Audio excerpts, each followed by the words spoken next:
이 방송을 보시는 분들은 아마 추세라는 단어를 들어보셨을 겁니다. 추세란 가격이 일정한 방향으로 움직이는 경향을 뜻하는 말로 상승 추세의 경우 고점과 저점이 점차 높아지는 데 반해 하락 추세는 고점과 저점이 지속적으로 낮아지는 모습을 보이죠. 그래서 상승 추세인 종목에 대해서 추세가 좋다라는 말로 권합니다. 지금 화면에서는 두 개의 선이 보이실 겁니다. 왼쪽 선은 고점과 저점이 점차 높아지고 있기 때문에 추세가 좋다. 반대로 오른쪽은 고점과 저점이 점차 낮아지고 있기 때문에 추세가 안 좋다라고 말할 수 있겠죠. 사실 이건 베이비도지코인과 비트코인의 추세입니다. 2월 3일 저점을 기준으로 고점과 저점을 이은 선인 거죠. 피보나치 비율을 봐도 베이비도지코인은 전체 상승분의 0.618만큼 되돌린 것에 반해 비트코인은 전체 상승분의 0.786까지 떨어진 게 보여지죠. 피보나치 비율로 봐도 베이비도지코인의 추세가 더 좋은 게 확인됩니다. 네, 말씀드리고자 하는 내용은 적어도 2월 초부터 시작된 추세만 놓고 본다면 암호화폐의 대장이라고 불리는 비트코인보다도 베이비도지코인이 추세가 더 좋은 겁니다. 여기서 뛰어난 트레이더들은 이러한 개념만을 가지고 손익비 싸움을 하면서 시장에서 돈을 벌 수 있지만 저같이 평범한 경우 그렇지 않기 때문에 추가적인 조사와 준비를 통해서 보다 유리한 환경을 만들어야죠. 그래서 오늘은 베이비도지코인이 비트코인보다도 추세가 더 좋아진 이유가 무엇인지 그리고 이를 어떻게 활용할지에 대해서 알아보도록 하겠습니다.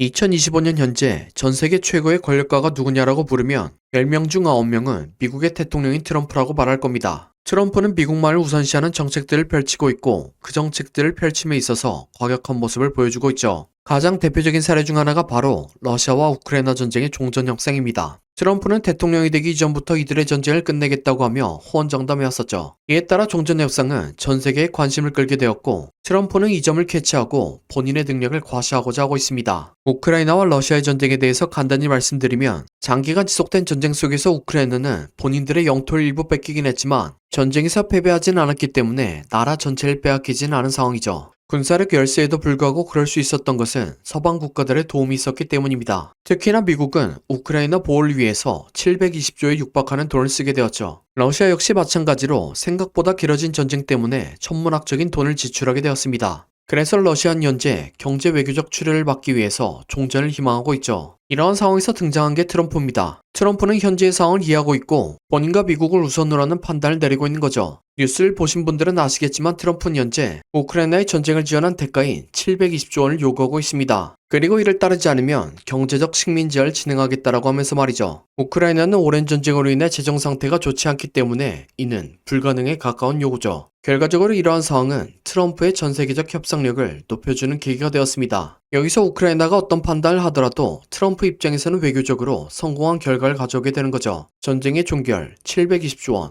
경제적 식민지화. 그 어떤 결과라도 트럼프는 무조건적인 승리를 하게 되는 겁니다. 그리고 이걸 옆에서 지켜본 국가들, 한국, 대만, 중동과 같이 미국에게 방위를 의존하면서 경제력을 가진 국가들은 같은 생각을 하게 되겠죠. 지금 당장 군사력과 자금력을 갖춘 나라가 아니라면 나라를 빼앗길 수 있겠다라는 공포감에 휩싸이게 되는 겁니다. 트럼프는 이러한 상황과 심리적 우위를 바탕으로 트럼프 일기 때보다 더 강한 외교 협상을 펼치게 될 겁니다. 지난 정부 때와 같은 욕을 하더라도 뒤바뀐 세계 질서 때문에 이번에는 더 강하게 먹힌다는 거죠. 지정학적으로 열세에 취해진 국가들은 미국에게 큰 힘을 실어주게 되는 트렌드가 만들어진 겁니다. 그래서 결론은 적어도 이번 트럼프 임기 동안에는 미국을 중심으로 한 사업들이 이전보다 훨씬 강해진다는 겁니다. 그리고 이러한 트렌드는 암호화폐 쪽 역시 마찬가지겠죠. 대표적으로 잘 알려진 미국의 암호화폐 프로젝트는 리플과 코인베이스가 있습니다. 그리고 아직 공식적으로 발표하진 않았지만 미국 계열의 코인임을 짐작할 수 있는 베이비도지코인 역시 수혜를 보게 된다는 거죠. 지금은 암호화폐 전체를 대표해서 리플 코인이 시장에 집중을 받고 있는데 결국엔 이게 몇 년 안에 미국 계열 코인 전반으로 옮겨지게 될 겁니다. 그래서 최근 트럼프 행정부의 파워가 증감에 따라 미국산 코인이라 불리우는 프로젝트들, 예를 들어 시바이누 프로젝트 팀과 아랍에미리트와 파트너십, 베이비도지는 두바이와 파트너십을 체결하는 것들이 보여지죠. 기존의 민코인들이 하지 못하던 국가 단위의 파트너십들이 빠르게 일어나고 있는 겁니다. 거기에 더해 베이비도지코인은 미국산 코인일 뿐만 아니라 미국산 대형 거래소인 코인베이스 상장까지 눈앞에 두고 있기 때문에 역대급 상승을 기대하게 하는 거죠. 그리고 베이비도지코인에서 보여지는 차트 패턴 역시 거대한 상승을 기대하게 하고 있습니다.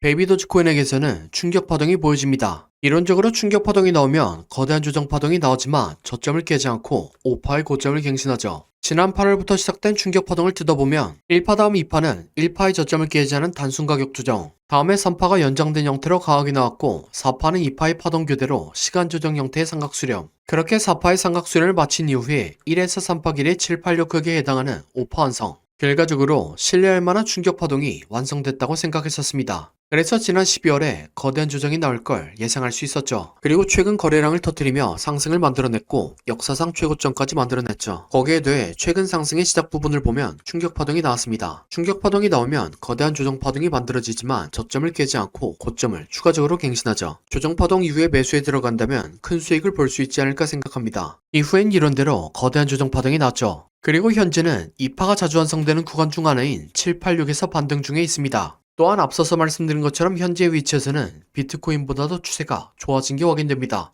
또한 현재의 786 위치는 작년 1파 이후 2파 되돌림과 동일한 비율이기 때문에 동일한 종목 내에서 동일한 패턴이 또 한 번 반복되지 않을까 생각합니다. 그래서 이론상 충격 파동 이후는 저점을 깨지 않으니 이를 바탕으로 전략을 짜면 저점이 깨지는 위치에서 손절, 그리고 익절은 지난 소파동처럼 1파의 4배까지 상승하면 좋겠지만 파동의 크기가 커진 만큼 보석으로 잡아서 2배에서 2.618배 정도를 생각하고 있습니다. 이러면 전반적으로 전략과 통계를 바탕으로 한 괜찮은 매매라고 보여집니다. 그리고 방송을 마치기 전에 공지 하나 드리면 저희 채널은 현재 24시간 리플코인의 단타형 타점을 알려주는 시그널 방송을 진행하고 있습니다. 이걸 보고 베이비 도지코인은 왜 방송 안 해주냐 하시는 분들이 계시는데 여기에 대한 대답은 고등학교 때 배우셨던 확률과 통계에서 답을 찾을 수 있죠. 표본의 크기가 증가하면 추정치에 대한 신뢰도가 높아진다. 즉, 단타는 작은 단위로 진행되는데 비트코인이나 리플에 비해 시가총액이 작고 참여자가 적은 베이비 도지코인을 단타를 하기에는 그 정확도가 떨어진다는 겁니다. 그래서 베이비 도지코인뿐만 아니라 시가총액이 적거나 참여자가 적은 코인들은 단타를 생각하지 않았습니다. 그리고 이 시그널에 대해서 자주 질문 주시는 내용에 대해서 말씀드리면 이 시그널의 타점은 AI가 판단하고 분석하는 겁니다. 기술적 분석들을 챗GPT에게 학습시켰고 강화 학습을 통해서 스스로 더 나은 타점을 찾을 수 있도록 설정했습니다. 여기서 무서운 점이 인간의 경우 수십 가지의 기술적 분석들을 동시에 보고 판단할 수 없는데 AI는 수많은 지표들을 동시에 분석하고 거기에 대한 결과를 즉각적으로 도출할 수 있는 거죠. 반대로 좋은 면을 보면 기술적 분석을 공부하지 않은 사람도 기술적 분석을 전문적으로 하는 사람들처럼 타점을 잡을 수 있는 거죠. 몇 년 전까지만 해도 불가능했던 일들이 AI를 통해 가능해지게 된 겁니다. 물론 한계도 있기 때문에 여전히 기술적 분석을 공부하는 걸 추천드리긴 합니다. 다시 본론으로 돌아와서 저에게 지표를 받고 직접 써보신 분들은 아시겠지만 변곡 구간을 꽤나 잘 캐치하는 걸 확인하셨을 겁니다. 동그라미 쳐진 구간이 트레이딩에 성공한 구간을 체크한 건데 얼핏 봐도 동그라미가 훨씬 더 많은 게 보여지죠. 아무튼 이 지표를 지금도 구독자분들에게 나눠드리고 있으니 이 지표를 직접 사용하고 싶으신 분들은 하단 더보기란 요청사항에 GPT라고 남겨주시기 바랍니다. 그러면 불법 신고된 아이디가 아닌지만 확인하고 지표 설정